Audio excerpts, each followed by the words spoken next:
करें तो जैसा आप कह रही हैं कोई सहमति नहीं बनी और आशा थी कि शायद कुछ आ सकता है क्योंकि इससे पहले दो लोअर लेवल्स पर बातचीत हो चुकी है। अब फॉरेन मिनिस्टर्स की बात है, यानी कि आप मान सकते हैं कि सिर्फ एक स्टेप ही दूर है कंट्री के चीफ्स के बात का, पर कुछ सहमति नहीं बनकर आई है। इनफैक्ट इंडिकेशन है कि आगे पुतिन और जेलेंस्की साहब की बैठक भी जल्द नहीं होगी, उसके लिए भी थोड़ा कामकाज पहले करना पड़ेगा।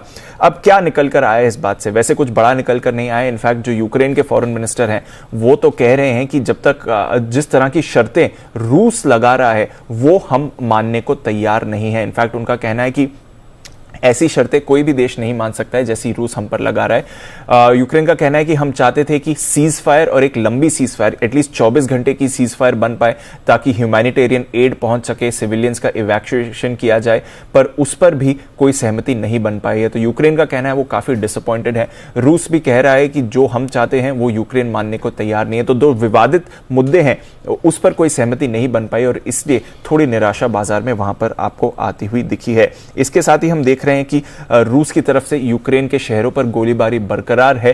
ज्यादातर एयर अटैक्स हो रहे हैं। ग्राउंड फोर्सेस इस समय कोई ज्यादा प्रोग्रेस नहीं कर पा रहे हैं। तो एक तरह से आप कह सकते हैं कि कुछ शहरों में थोड़ा सा रिलीफ है क्योंकि उतना बुरी सिचुएशन नहीं है जितनी शायद एक हफ्ते पहले थी। रूस कह रहा है कि जो भी हम यूरोप को ऑयल एंड गैस सप्लाई कर रहे हैं उसमें कोई कमी नहीं आएगी, वो सप्लाई बना रहेगा। इनफैक्ट यूक्रेन के थ्रू इनकी गैस पाइपलाइन जाती है और वो पाइपलाइन इस समय बरकरार है, वहां से सप्लाई फुल कैपेसिटी पर चल रहा है। इसकी वजह से हमने देखा कि एनर्जी मार्केट्स में भी कल थोड़ी राहत के संकेत है और दाम इसलिए गिरे। तो फिलहाल युद्ध चल रहा है बट सप्लाई पर कोई इंपैक्ट नहीं होगा। सैंक्शंस का अभी तक कोई इंपैक्ट नहीं हुआ है। दूसरी बात है, कल हमने बताया था कि गोल्डमैन सैक्स ने यूरोप के ग्रोथ अनुमान को काट दिया था, 3.9% से काटकर 2.4% किया था। अब आईएमएफ ने ग्लोबल ग्रोथ घटने की चिंता जताई है। इनफैक्ट वो कह रहे हैं जिस तरह से इस समय सिचुएशन बढ़ रही है, सप्लाई साइड इश्यूज हो रहे हैं, ग्लोबल ग्रोथ पर आगे असर पड़ सकता है, तो उसका भी थोड़ी चिंता बढ़ रही है। अमेरिकी बाजार हमने देखा 110 अंक फिसलकर डाउ बंद हुआ, पर एक बात यहां पर आपको रखनी है कि दिन के निचले स्तर से अच्छी रिकवरी थी, 350 अंक सुधरकर डाउ बंद हुआ है।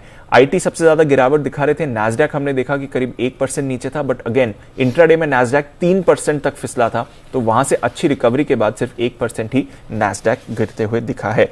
चिंता यहां पर इन्फ्लेशन की है।